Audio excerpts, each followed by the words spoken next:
nossa aula, aula de número 8, discernindo a vontade de Deus.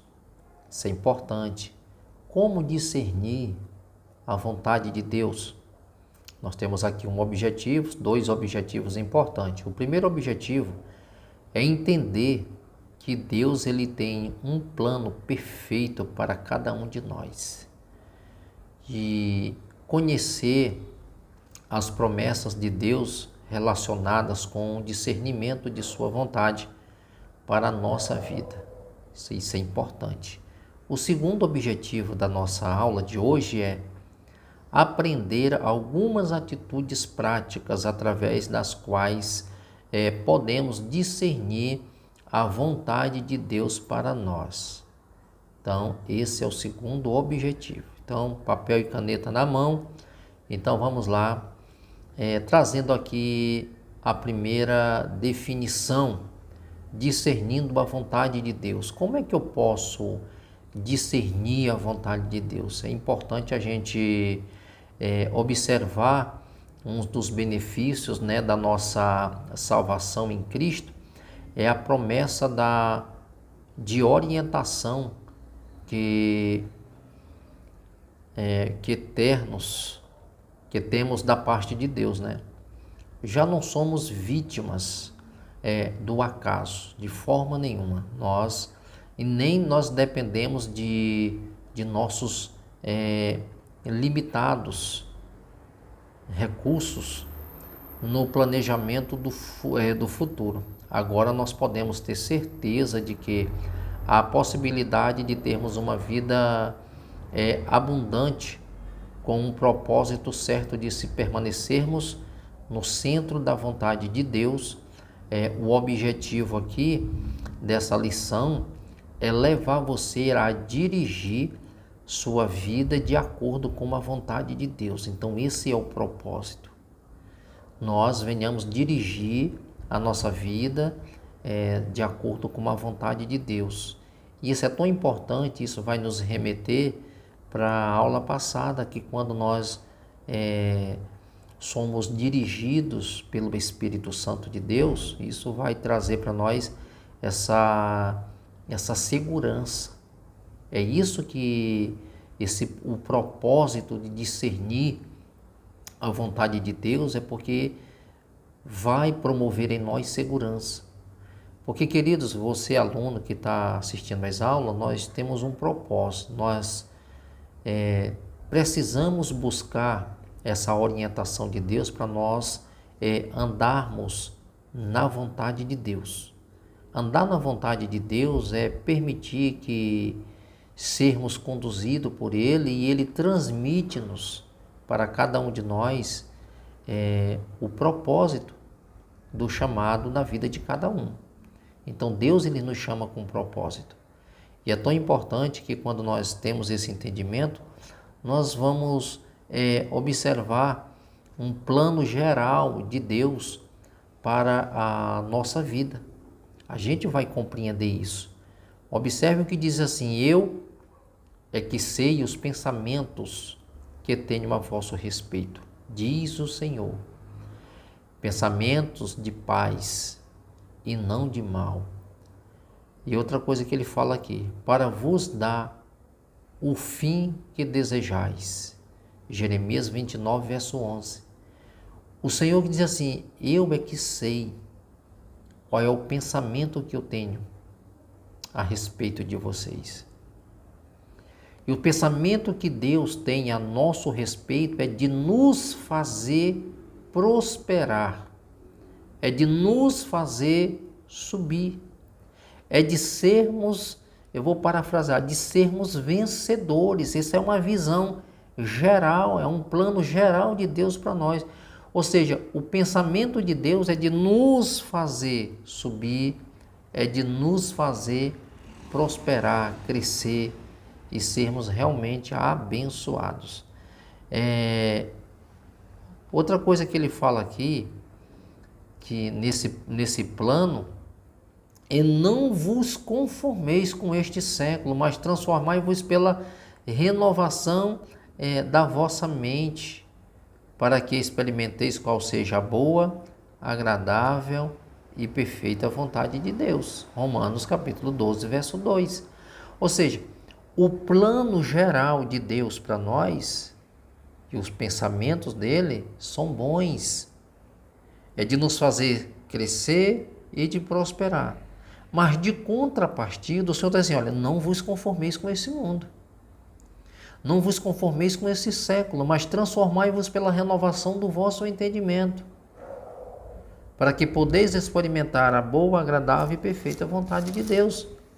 Então, de contrapartida, nós vamos observar qual é o pensamento de Deus ao nosso respeito, mas também Ele quer que nós mudamos também a nossa mentalidade a respeito dele. E é tão importante que, com a mentalidade mudada, Ele não quer que você se conforme com esse mundo, mas que o renovo de Deus em você promove em você também mudança. E as mudanças que foram promovidas em você, que você, através destas mudanças, você tenha também propósito para renovar, de não caber nos moldes e nem nas formas do mundo.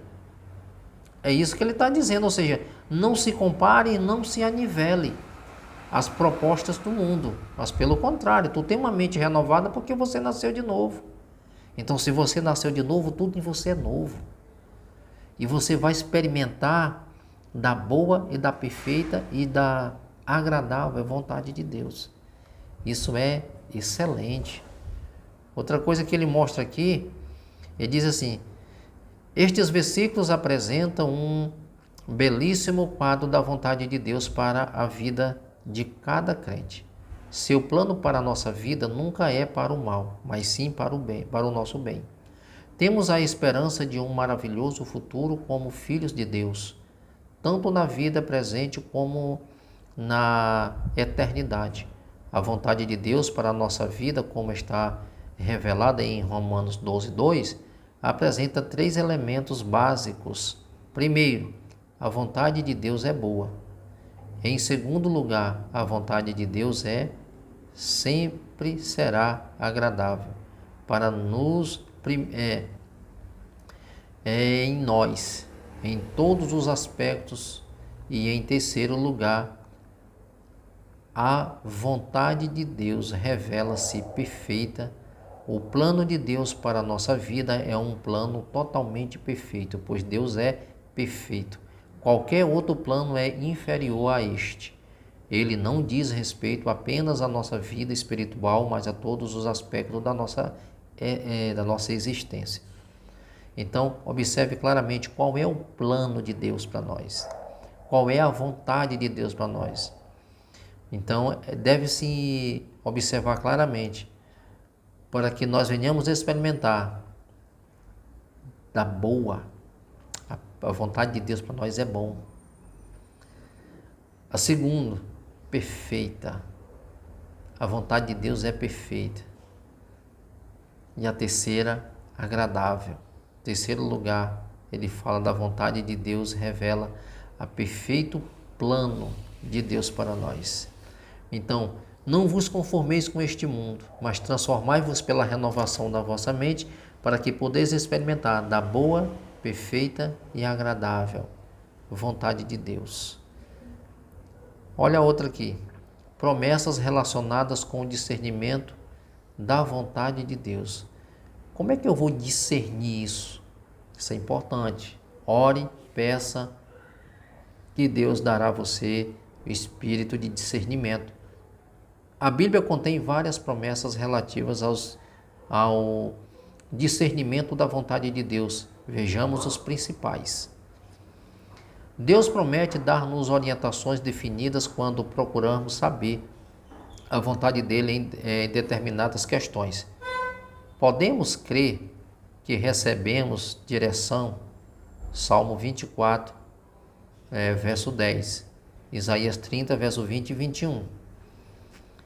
Outra coisa, Deus promete dar-nos sabedoria para que possamos discernir sua vontade.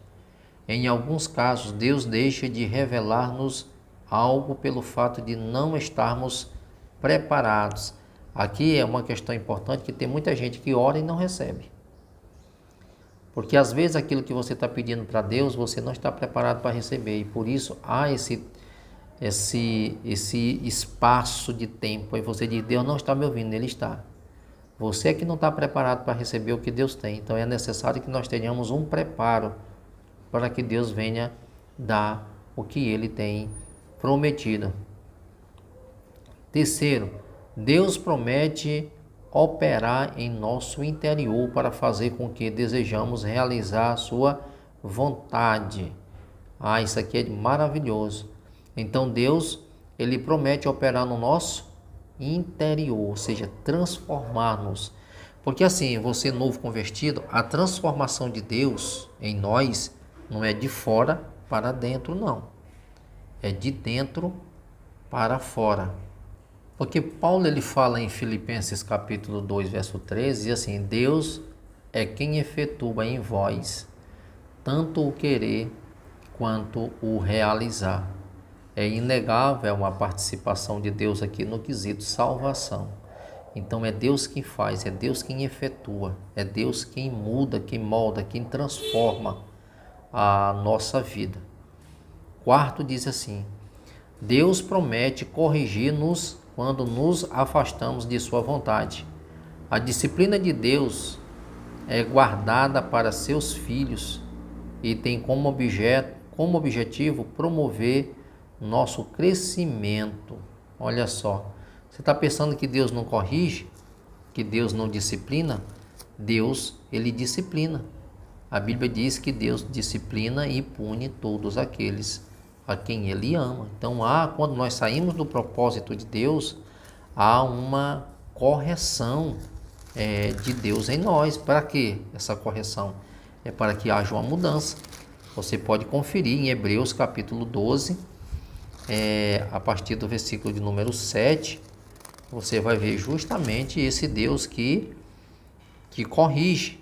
O que está escrito aí em Hebreus 12, 7? É para a disciplina que perseverais, Deus vos trata como filhos, pois que filho há que o pai não corrige. Então essa é a forma que Deus corrige. Quando nós saímos da sua presença, quando nós quebramos os seus princípios, Ele vai nos corrigir. E a recomendação aqui, ele usa a figura de um pai. Qual é o pai que não disciplina o filho quando ele erra? Quando ele sai da linha? Todo pai, ele corrige. Então, o escritor aos Hebreus está dizendo que o Senhor, nosso Deus, Ele também nos corrige. Pessoas para saber, melhor dizendo, passos, né? Para saber a vontade de Deus. Então, importante isso aqui. Há aspectos da vontade de Deus que já estão claramente revelados em sua palavra. Por exemplo, aplicam-se de maneira geral a todos os crentes. Por exemplo, nossa filiação em Cristo, Efésios 1:5. Nossa santificação, 1 Tessalonicenses 4:3. As ações de graça em seu serviço, 1 Tessalonicenses 5:18. A prática de boas obras, 1 Pedro 2:15. A salvação de todos os homens, 1 Timóteo 2, 3 e 4. Então, isso aqui são passos para obter o que? A vontade de Deus. Então, isso aqui é uns aspectos gerais, né? Os aspectos da vontade de Deus que já estão claramente revelados. Então, revelados em sua palavra, implica-se de maneira geral. Olha só, é bom entender isso aqui. Aplica-se de maneira geral para todos, né? Todos os crentes, por exemplo, essa filiação em Cristo Jesus, nós vamos observar isso aí claramente em Efésios capítulo 1, versículo 5. Vou ler só esse primeiro versículo aqui, porque os outros seguintes eles vão ter o mesmo sentido, né? Nós estamos falando de aspectos gerais nessa filiação, dessa ação de Deus. Olha o que diz o verso 5, ele diz assim: para louvor da glória de sua graça, que Ele nos concedeu gratuitamente no amado. ele está falando justamente aqui dessas bênçãos, né? Dessas bênçãos. Ele fala aqui, o verso de número 5, nos predestinou para ele, para a adoção de filhos, por meio de Jesus Cristo, segundo o beneplácito de sua vontade. Por que Paulo está falando aqui de um Deus, de um Cristo que, bendito Deus e Pai de nosso Senhor Jesus Cristo, quando ele diz assim, que ele nos tem abençoado com toda sorte de bênção, ele vai em Cristo Jesus, nas regiões celestiais, e nos predestinou para a adoção de filhos. Isso aqui é geral. Esse é um propósito.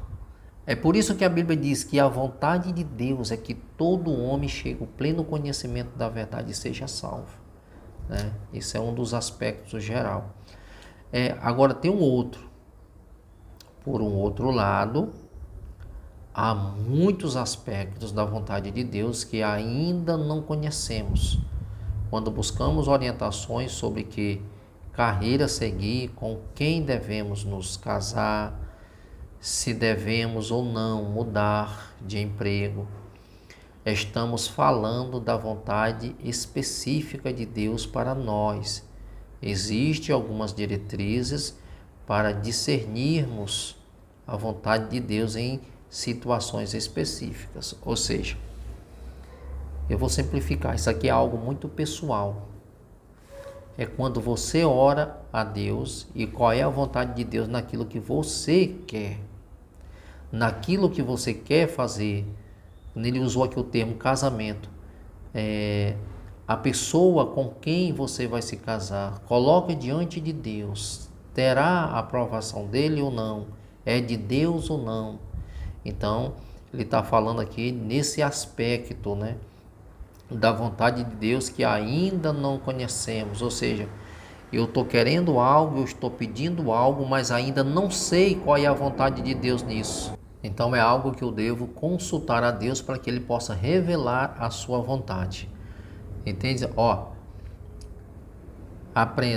Apresentamos-nos ao Senhor em sacrifício vivo quando assumimos essa atitude e dizemos a Deus que estamos receptivos à sua vontade. Se estivermos cheios do Espírito Santo, nossos ouvidos espirituais estarão muito mais sensíveis à voz de Deus. Romanos 12:1. O que isso quer dizer?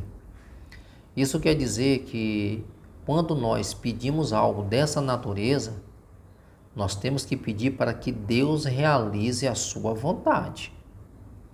Porque tem gente que diz assim, Senhor, eu quero te apresentar esta causa a ti, qual é a tua vontade nisso, Senhor? Mas o Senhor sabe que é isso que eu quero. Então não é a vontade de Deus, é a sua. Então você está consultando a Deus para quê? Se você já tem uma resposta já definida. Então, somente aqueles que são cheios do Espírito Santo que vão pedir para Deus e vão dizer, Senhor, faça a tua vontade, não a minha. Aí sim, você está apresentando para Deus para que Deus possa te dar uma resposta que seja da vontade dele e não da sua. Então é isso que Romanos capítulo 12, verso 1. Paulo diz que roga pelas misericórdias de Deus que apresenteis os vossos corpos em sacrifício, vivo, santo e agradável ao Senhor, que é o vosso culto racional. Ou seja, você precisa fazer as coisas, primeiro você tem que reconhecer o sacrifício de Cristo. Em segundo lugar, você tem que fazer as coisas com entendimento. É isso que ele está falando, faça as coisas com entendimento, com inteligência, e que é o vosso culto racional. Faça as coisas com raciocínio e com inteligência. Então, é justamente isso que Paulo está dizendo em Romanos capítulo 12, verso 1. Para que nós venhamos, de fato, saber qual é a vontade de Deus naquilo que nós estamos oferecendo, quando nós reconhecemos o sacrifício de Cristo e quando nós estamos em uma dependência de Deus. Vamos lá? A outra coisa importante, nós tomamos uma decisão, por exemplo, já nos foi revelado em sua palavra, é de importância vital obter um bom conhecimento das verdades básicas da palavra de Deus, bem como os princípios nela contida, pois ele nunca dar uma orientação que seja em conflito com a Bíblia. Por exemplo, Josué 1:8, o que está escrito lá, o Salmo 119, versículo 105. O Senhor está dizendo para Josué 1:8, ser forte e corajoso, assim como ele foi com Moisés, ele será com ele, mas ele diz, nunca parte da tua boca o livro dessa lei, pelo contrário, medita nela dia e noite. O Salmo 119, versículo 105, você sabe o que está escrito lá, lâmpada para os meus pés e luz para o meu caminho, é a tua palavra, ou seja, a base é a palavra de Deus.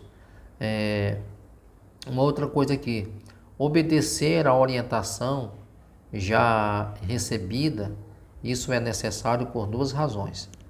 Primeiro, nossa obediência é uma prova de que desejamos compreender e obedecer a toda a vontade de Deus. Segundo, para sabermos mais da vontade de Deus, será preciso que lhes obedeçamos. É tão importante isso aqui, parece um jogo de palavras, mas não é. A primeira orientação é que nós já recebida do próprio Deus, ele fala claramente, isso é necessário por duas razões. Uma das razões que ele fala aqui é a nossa obediência a uma prova. A nossa obediência, ela é prova de que nós desejamos compreender. E a segunda, que ele mostra aqui claramente, é para sabermos mais da vontade de Deus. Então isso é importante quando nós obedecemos à orientação de Deus. Primeiro é que eu conheço, e segundo é porque eu quero saber mais ainda. Eu obedeço a Deus porque eu sei qual é o melhor de Deus para mim. E obedeço mais ainda porque Deus ainda tem mais bênção para revelar para mim. Eu estou parafraseando para você entender. Então essa busca, ela é importante, porque você busca porque você conhece e você busca porque você sabe que Deus tem algo ainda para revelar para você.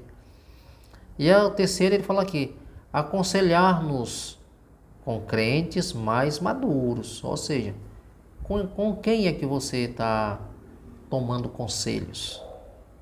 Estamos falando para novos convertidos. Quem é o seu conselheiro? Quem são as pessoas que te cercam? Que tipo de conselho você está ouvindo e de qual pessoa você está ouvindo? Então isso é importante. Aconselhar-nos com crentes mais maduros.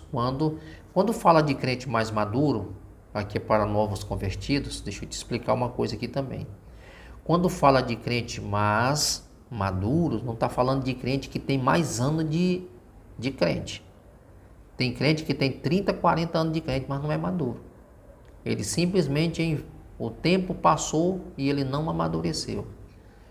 Tem crente que tem pouco tempo que está na igreja, mas já adquiriu uma maturidade, tem uma experiência, é centrado, é uma pessoa confiável, é uma pessoa equilibrada. Então é disso que ele está falando. Uma pessoa que sabe dar um bom conselho. Quando eu tinha aí meus 23 anos, pessoas de 40, 50, 60 anos vinham pedir conselhos para mim. Aí eu dizia, eu que estou precisando de ir até você, disse, não, mas eu vejo que você é uma pessoa equilibrada, madura e pode me dar um conselho. Então, independente da idade ou de tempo de cristão, você tem que ter isso em mente. Não é quem tem mais tempo de crente, mas uma pessoa que realmente com pouco tempo mais amadureceu. E também tem pessoas que amadurecem ao longo do tempo. Tem 40 anos de crente, tem muita experiência. Então você que vai saber qual a pessoa certa a quem você deve pedir conselhos, né? Então, conselho-nos com crentes mais adultos. Quando procurarmos saber a vontade de Deus em certas questões, é bom consultar crentes mais maduros.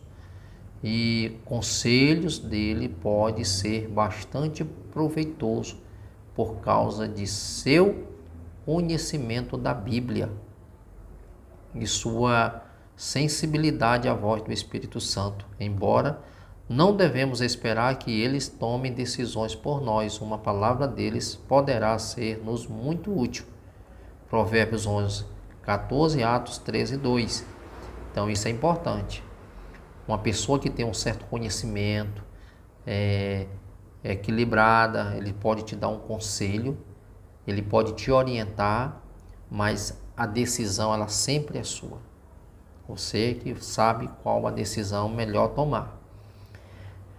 Perseverar em oração é através da oração que obtemos o sentimento de íntima comunhão com Deus.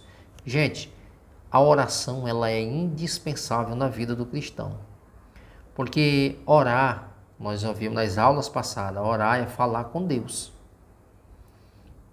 Então, você vai estreitar um relacionamento com alguém quando você começa a conversar e ela vai falar algo íntimo dela para você e você vai falar algo íntimo de você para aquela pessoa. Então, a oração ela estreita, ela é um diálogo, ela vai estreitar essa relação com você e Deus. Isso é maravilhoso. Você está estreitando. A oração ela é primordial na vida do cristão, de todo cristão. Ela é primordial. E isso traz para você um enriquecimento grandioso, porque a pessoa que ora muito, ela tem uma melhor relação com Deus. Nós vamos ver muitos homens de Deus que tiveram uma vida extraordinária. Nós vamos falar de Dwight Lyman Moody. Ele orava de 4 da manhã até 11 horas do dia. Ganhou mais de 5 milhões de almas para Jesus. Nós vamos olhar muitos outros homens. John Wesley era um dos que tinha uma vida de oração, orava das 5 às 10 da manhã.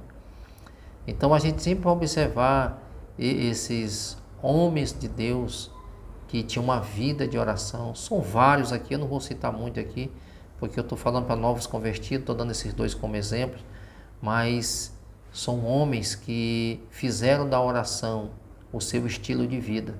Então faça isso em nome de Jesus. Então nós estamos chegando ao fim dessa aula de número 8. Vai ficar aqui a aula de número 9 e a aula de número 10, para nós concluir a nossa apostila. Então, querido, que Deus abençoe você, dê muita graça em nome do Senhor Jesus, continue estudando e para que Deus assim possa estar enriquecendo o seu conhecimento e aprimorando você a cada dia e te habilitando também. Isso, o estudo da palavra de Deus é para nós uma habilitação. Quanto mais você estuda, mais habilitado você se torna. Isso é uma recomendação de Deus, do apóstolo Paulo a Timóteo, que ele viesse procurar apresentar-se a Deus aprovado como obreiro de valor, que não tinha do que se envergonhar, mas que manejasse bem a palavra da verdade. Então, o conhecimento bíblico, ele nos habilita a cada dia a crescer, como diz a Bíblia, na graça e no conhecimento. Que Deus abençoe, que Deus continue dando graça. Até a próxima aula.